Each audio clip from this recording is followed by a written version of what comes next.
Sayyidina Hamzah ini dulu ibu susuannya Halimah Sa'diyah. Nabi ibu susuannya juga Halimah Sa'diyah. Berarti Nabi dengan Sayyidina Hamzah ini menjadi saudara kandung karena satu susuan. Dewa kinilah payah mencari itu, Pak. Orang yang bersaudara menjadi muhrim dia karena dia satu susuan. Kalau dulu mungkin 40 tahun yang lalu, 30 tahun yang lalu masih ada tetangga di muka rumah baranak ketek, awak baranak ketek loh. Yang awak istri sakit, habis melahirkan, tak keluar asinya. De awak bate tangga dititipkan anak kamu ke rumah di susuan. Dalam kaedah fikihnya boleh 3 kali menyusu atau 5 kali menyusu. Yang 5 kalinya kok boleh dalam 1 hari, atau memang 5 kalinya sehari itu mu 7 balik kalinya menyusu, hitungnya cik baru. Ada pendapatnya. Ada pendapat yang mengatakan lay ada menyusu anak tu, barakalinya menyusu 3 atau 5, mangkolah sahnya menjadi saudara susuan. Jadi bersaudara anak kau, Pak. Nyo punya muhrim yang banyak, punya mahram yang banyak beko. Nah, di awak kini kan jarang tu terjadi. Jangan jo tetangga, jo dun sanak seorang saja, tak terjadi. Padahal itu menyebabkan anak punya mahramnya. Jadi kalau awak punya anak padusi sadonyo, anak terakhir lain tak ada laki-laki dah, maka carian ibu susunya nan masih badun sanak jawab nan ada laki-laki anaknya, sehingga menjadi mahram. Kok nyampang singkek umur awak mati, anak punya mahram laki-laki yang akan menjadi wali nikahnya. Nah, itulah Islam mengatur sampai menyusuan anak saja diatur. Nabi dengan Sayyidina Hamzah pamannya umurnya beda 1-2 tahun tetapi menjadi saudara karena satu ibu susuan. Orang Arab dulu punya kebiasaan anak tu dicarikan ibu susunya. Jangan takajilah apa-apa, di dalam Quran yang wajib menyusui itu ayah, bukan induk. Ya, Pak? Ya, Bu? Yang wajib menyusui anak ayah atau induknya? Hah? Induk. Nan mangarajonnya induk. Nan punya kewajiban tu ayah. Boleh seorang isteri, bang, awak nak dia menyusu anak dah, bang, cari tempat nak lain menyusu, boleh, Pak. Karena yang wajib menyusui anak tu ayahnya, bukan ibunya.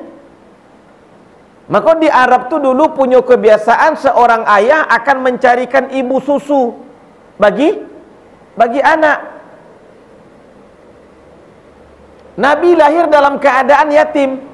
6 bulan dalam kandungan ayahlah meninggal dunia. Tak ada orang yang magi jasa menyusui bayi dan namu ambilnya ketika ketik tu, tak ada ni. Kerana nyo miskin, yatim, tak ada namu menyusui. Kalau diambil upahnya ketik.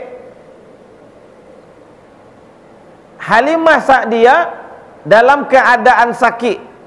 Beliau sakit kulitnya tiba. Talambik datang ke Makkah untuk mencari anak yang akan disusui. Hewan yang biasanya tunggangi sakit loh. Berjalan lambik, tiba lambik. Maka bayi yang akan disusui itulah Lahabi diambil orang. Hebatnya Nabi, di hari lahirnya Nabi itu bayi yang lahir semuanya laki-laki, Pak. Seminggu sebelum Nabi laki-laki sadonya, seminggu sesudah Nabi laki-laki sadonya. Menjelang dan sesudah Nabi lahir itu semua bayi yang lahir di Makkah itu laki-laki. Tak ada pedusi. Tak ada pedusinya. Karena dulu di bangsa Arab pedusi itu tak ada harganya, Pak. Di punya anak laki-laki itu bahagia orang Arab tu. Di ketika Nabi lahir tu sado bayi lahir laki-laki, tak ada perempuan. Kekhususan Nabi, khususiyah. Lahir Nabi, gembira pamannya Abu Lahab. Mangko datang pembantunya namanya Suwaibah. Wahai tuan, sesungguhnya kemenakan tuan telah lahir, anaknya Abdullah telah lahir laki-laki, dan diberi nama oleh ayah tuan Abdul Muttalib dengan Muhammad. Mangko nyangkik bayi Nabi yang dalam keadaan bayi itu kelilingi Ka'bah tawaf. Mendengar berita dari Suwaibah, orang Arab punya kebiasaan kalau ada orang yang membawa berita gembira, maka dia bagi hadiah. Anak adiknya lahir, bahagia tak Pak? Bahagia. Maka anak nado di badannya dia bagian, Suwaibah, malam engkau ambo bebaskan dari budak dan merdeka. Kemudian kau ambil hadiah dari engkau. Tu Abu Lahab. Bahkan dalam riwayat yang lain, beliau menyembelih kambing dan onta. Karena apaknya lah meninggal kau, nak lahir kau. Disembelih kambing, disembelih onta, bahagia. Walaupun beko ujung-ujungnya Abu Lahab akan menentang Nabi. Sampai Allah turunkan ayat surat Al-Lahab, tabbat yada abi lahabi watab, celakalah binasalah Abu Lahab, sebab orang yang menentang Nabi. Apanya kok? Kakak dari ayahnya. Abu Lahab kok bukan orang bodoh, pembesar Quraisy. Beliau ahli sastra, beliau penyair, orang terpandang.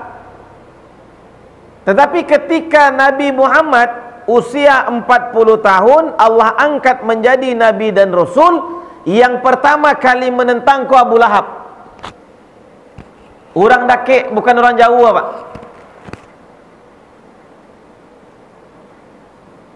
Karena menentang Nabi, mati dalam keadaan tidak beriman. Waktu berlalu, saudaranya bermimpi, Sayyidina Abbas. Ketika Abbas telah masuk Islam, paman Nabi juga. Dalam mimpi itu dia diperlihatkan dengan Abu Lahab. Kemudian ditanyakan, bagaimana keadaanmu? Abu Lahab menjawab, aku mendapatkan siksa. Tetapi setiap hari Senin hukumanku diringankan.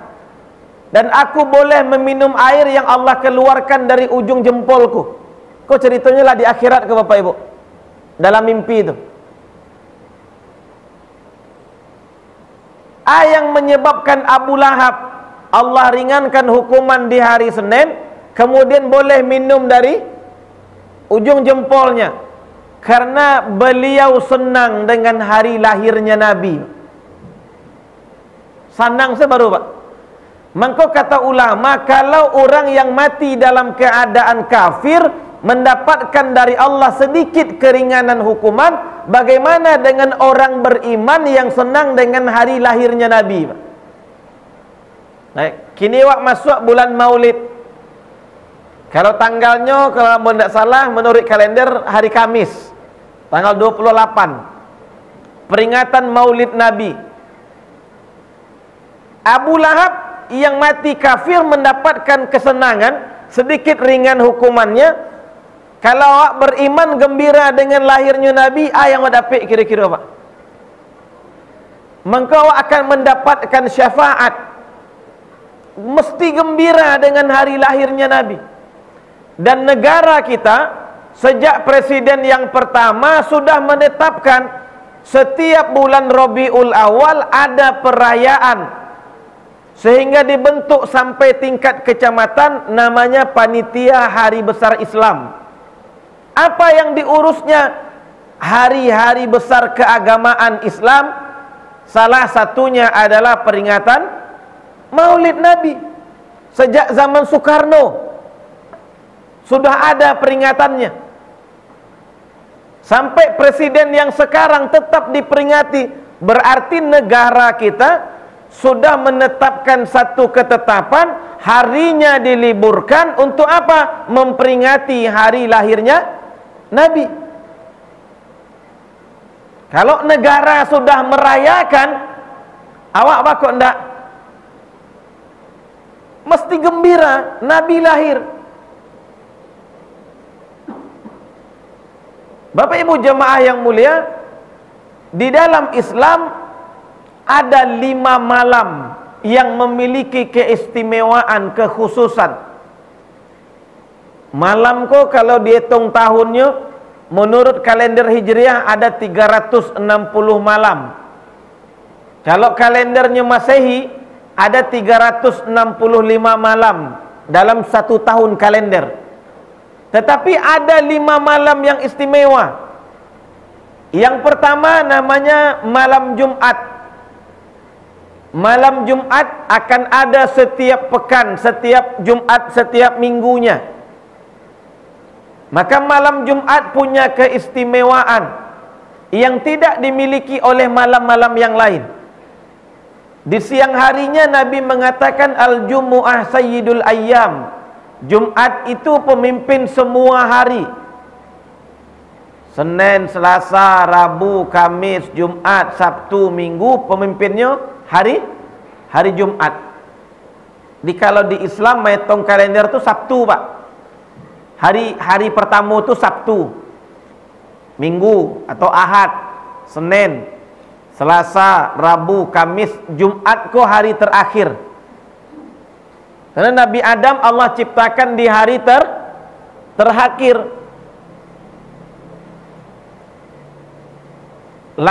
Siap semua ciptaan Allah, terakhir Nabi Adam Allah ciptakan di hari Jumat. Hari Jumatnya kapan? Menjelang asar, menjelang maghrib. Hari Jumat asar menjelang maghrib Allah ciptakan Nabiullah Adam alaihi salam. Kemudian hari Jumat itu juga Nabi Adam Allah wafatkan. Hari Jumat itu juga Nabi Adam Allah turunkan ke bumi, Allah terima taubatnya. Dan di hari Jumat juga nanti akan terjadi kiamat. Maka semua makhluk Allah kecuali jin dan manusia, kalau sudah datang Jumat mereka gembira, tapi mereka takut. Mereka gembira karena kemuliaan Jumat, tetapi mereka takut karena akan terjadi kiamat Jumat nan ma kira-kira. Awak ndak terfikir awak kalau Jumat itu akan terjadi kiamat. Di hari Jumat itu istimewa. Solat zuhurnya disyariatkan. Ada khutbahnya. Disyariatkan kita mandi Jumat. Disyariatkan kita memakai wangi-wangian. Disyariatkan kita memakai pakaian yang paling bagus. Istimewanya hari Jumat. Malamnya lebih istimewa. Maka malam itu habiskanlah waktu kita untuk memperbanyak solawat kepada Nabi. Ndak baca Quran wak malam tu ndak ba'a dah. Solawat sebanyak-banyaknya. Kata Imam Syafi'i, kalaulah tidak ada hadis yang menyuruh membaca suratul kahfi, maka ambo ndak akan baca Quran dah, kata Imam Syafi'i. Solawat amalan yang paling ditunggu, yang paling banyak nilainya di malam Jumat. Tetapi karena Nabi menyuruh membaca surat Al-Kahfi, maka kata beliau dibaca surat Al-Kahfi 110 ayat, setelah itu diperbanyak solawat. Paginya diperbanyak solawat, menjelang berangkat Jumat diperbanyak solawat. Jalan kita dari rumah menuju masjid kita perbanyak solawat. Pulang kita dari Jumat kita perbanyak solawat. Keistimewaan hari Jumat. Yang kedua, keistimewaan malam nuzulul Quran. Malam diturunkannya Al-Quran. Ini pun diperingati oleh negara. Setiap 17 Ramadan istana mengadakan peringatan nuzulul Quran. Masuk lagi dalam kalender PHBI. Allah turunkan Quran di malam itu sehingga menjadi mukjizat bagi Nabi. menjadi pahala bagi umat ketika dibaca, menjadi petunjuk bagi umat Quran. Malam Jumat, malam nuzulul Quran. Yang ketiga ada namanya malam Lailatul Qadar, malam yang lebih baik daripada 1000 bulan. 1000 tu minimal, Pak, karena kalimatnya khairu, lebih baik daripada 1000. Berarti 1000 ku angko paling ketek. Orang Arab dulu kalau lah 1000 itulah banyak. Tidak ada kalimat yang lebih banyak daripada 1000. 1000, itulah banyak tu, Pak. Maka Allah mengatakan tentang malam Qadar itu lebih baik daripada 1000 bulan. 1000 itulah banyak, tapi 1000 tu dijadikan ukuran paling saketeknya. Di barat dan banyak dari 1000, bisa 10.000, bisa 100.000, bisa 1 juta, bisa 1 miliar, bisa 1 triliun. Tak tahu awak, yang jelas 1000 tu paling saketek. Kenapa 1000 bulan? Karena ada dulu satu orang Nabi yang berperang di jalan Allah selama 1000 bulan tak pernah kalah. Parang 1000 bulan tak pernah kalah. Fisabilillah, pahalanya besar. Nabi menginginkan juga bagi umat ini pahala yang demikian, tetapi tidak perlu susah payah. Maka Allah turunkan malam Qadar. Kapan malam itu dicarinya? Di 10 terakhir Ramadan. Dikecilkan di mana? Di malam-malam yang ganjil. Kalau etong-etongan ganjilnya malamnya 30, maka 21 ganjil, 23 ganjil. Tapi kalau malamnya 29, 20 ganjil, 21 genap, 22 ganjil. Ajan tak kicu awak. Mal pokoknya malam 21, 23, 25, 27 awak kamu saji. Capek tiba mengaji dulu. Malam 22, malam 22 tak payah dah ba'a dah. Nya malam ganjil turunnya. Itu kalau kalendernya 30 malam, Pak. Kalau 29 malam kurang 10, maka malam 20 itu menjadi ganjil. Di ulama sampai mengajar sampai di malam Lailatul Qadar tu bisa dicari, sehingga kemungkinan awak beribadah tu nyaman. Dua pendapat ulama. Kalau 30 malam 21 ganjil. Kalau 29 malam 20 ganjil. Siapa yang bisa dapat malam Qadar itu? Siangnya ndak maksiat dah. Malamnya ndak ada maksiat dah. Potensi dapatnya ada. Malamnya ndak ada mempakecek orang, bergunjing ndak, berdutur ndak. Pulang tarawihnya mengaji suratul lalu, tak kalau jago 10 minit menjelang sahur habis, menjelang imsak, jago makan sahurnya, ndak sempat buat amal malam tu dah. Ada potensi dapat malam Qadar, ada, tapi nilainya lalu 1000 bulan. Kalau lalunya dengan adab, lai bauduk kalau ndak terbuka auratnya lalu, istighfar lai, doa kalau lai, tu dapat pahala, Pak. Tapi kalau ndak bauduk, ndak dapat pahalanya tu. Karena kalau dihitung umur awak 60 tahun, siapa 3 habis untuk lalu, maka rugilah orang yang malamnya lalu tapi wuduk ndak ada. Kantuknya saja nan hilang, badan saja nan istirahat, pahala ndak dapat. Sebab ndak bauduk sebagaimana Nabi tidur. Kata Nabi, kalau kalian niat lalu, bauduk sebagaimana kalian akan solat. Bauduk dulu.